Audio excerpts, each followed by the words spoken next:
नरेंद्र मोदी चाचा के जिताई दीह, विजयी बनाई दीह।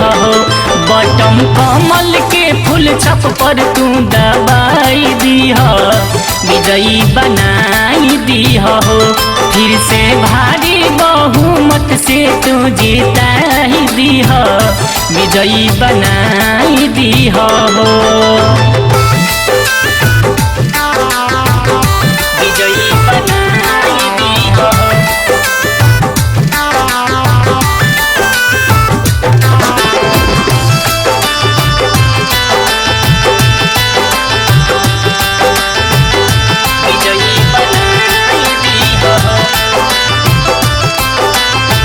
देशवा के लोग बाटे ही नहीं के साथ में, सही नेता चुनल बाटे रउए लोग के हाथ में। सही नेता चुनल बाटे रउए लोग के हाथ में। देशवा के लोग बाटे ही नहीं के साथ में, सही नेता चुनल बाटे रउए लोग के हाथ में।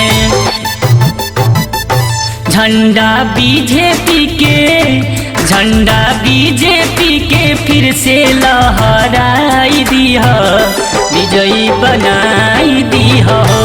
मोदी चाचा के ये चाची फिर से जिताई दीह, विजयी बनाई दीह।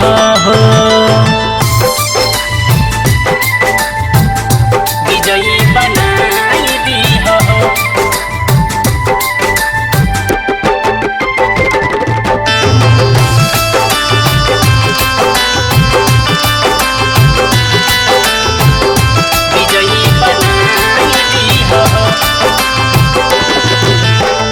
फिर से बनल चाहता रे देश के सिपाही, रउरे आशीर्वाद भैया ई नहीं के चाही। रउरे आशीर्वाद भैया ई नहीं के चाही। हाँ, फिर से बनल चाहता रे देश के सिपाही, रउरे आशीर्वाद चाचा ई नहीं के चाही। इनका माथ पर